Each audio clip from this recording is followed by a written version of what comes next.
Alright, so quite the assortment of things to get done today, but as far as longboards are concerned, I'm going to be turning these bottles into these shims, hopefully with this paper cutter, because that'll be a lot easier than a table saw, hopefully. And then I'm going to take the shims and I'm going to cut the holes in them for the pivot pin as well. And that should be about it. I just have this fence clamped to the paper cutter, and I've just been doing tests to make sure that this is going to work.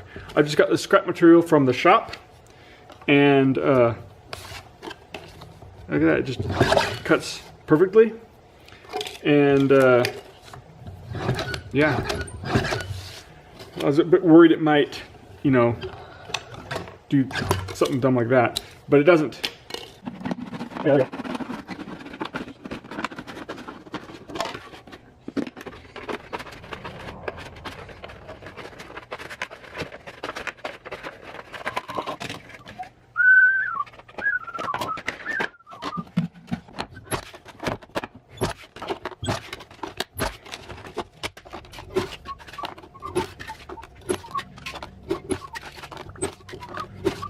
That is all the scrap, and these are the shims. There's 40 of the small ones and about 50 of the large ones, and so that means there's enough for a spare to come with, well, a complete set of spares to come with each board, so that'll be really nice. The whole point of these is for them to be, you know, the sacrificial wear surface. And if you don't have a spare, that's kind of defeats a lot of the point of having that. So it's nice that I had enough bottles to make that happen. So now the next step is to put these holes in, and do that in each and every one of these.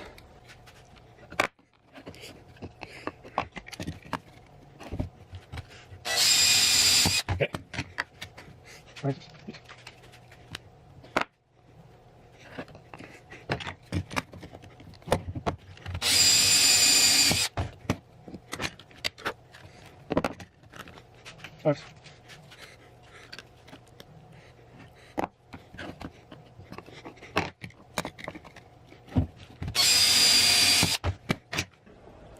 I had the choice to either work on editing the footage I have, or come to the shop and work on the boards.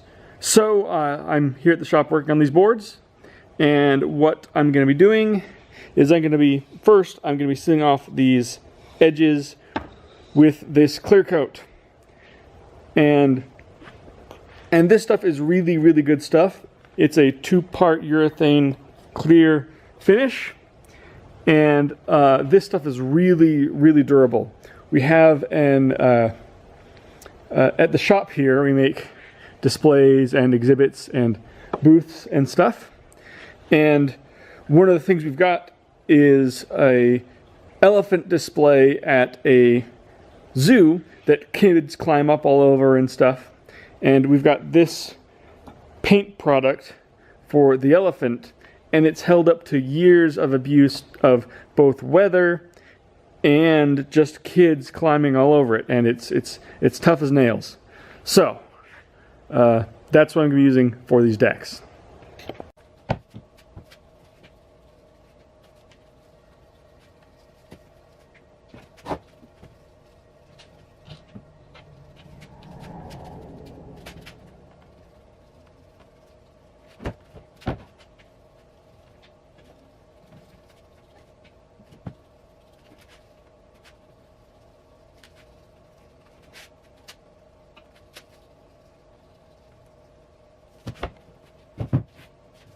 So that is the first coat, and I think it turned out rather well.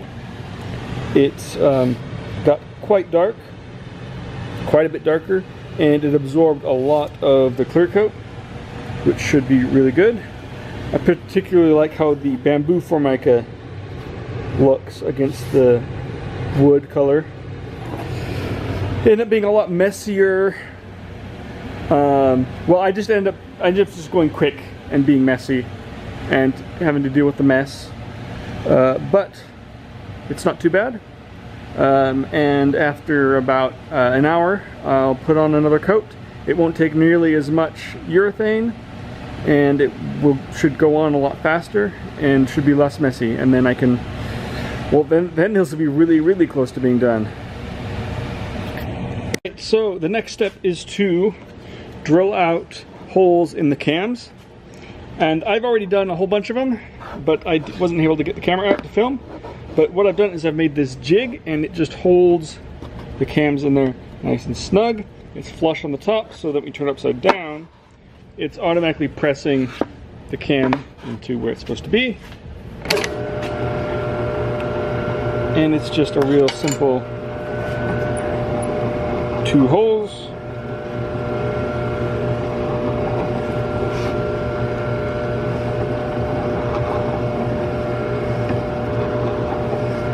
Yeah. There we go. Probably can't really make them out on the camera, but the holes are there. The plan now is to assemble all these trucks.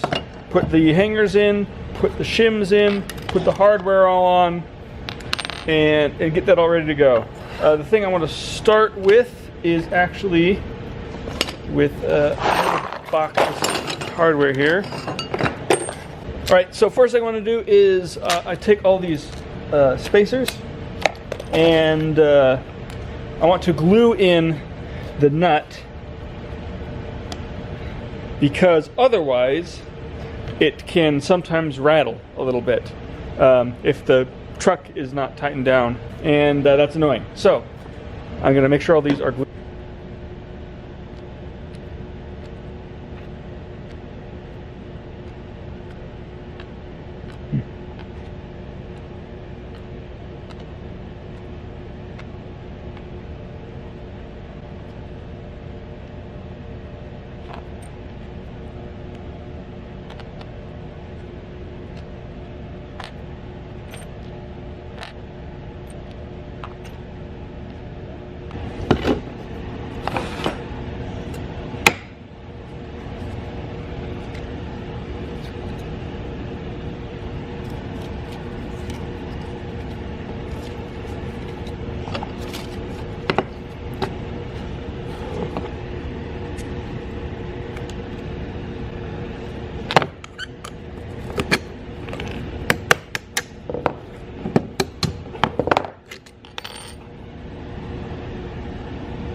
Alright, so I've got one hanger that I forgot and left behind. But besides that, that's all of the trucks put together. So, we are just a few steps away from being able to put the trucks on the boards. It's not going to happen tonight, but it's going to happen very soon. I've been messing around with an idea of how to make a drill press into a wheel lathe in a way that people can actually copy. So a lot more people have drill presses than lathes, and I think it might work. So in a lathe, what you do is you have your piece, your workpiece in the chuck or the jaws, and you have your tool, and your tool advances up and down and in and out and all that sort of stuff. But on the drill press, the tool moves up and down. So if you just have a fixed, not the tool, the part moves up and down. And if you just have a fixed tool, you could lathe the wheel that way, and that might work, and you'd get a nice round wheel. And you could even have like in a vise or something where you can index the tool in and out. So I'm playing around with that, trying to come up with an idea that would make that viable. But for now, for the moment, I'm just going to try this.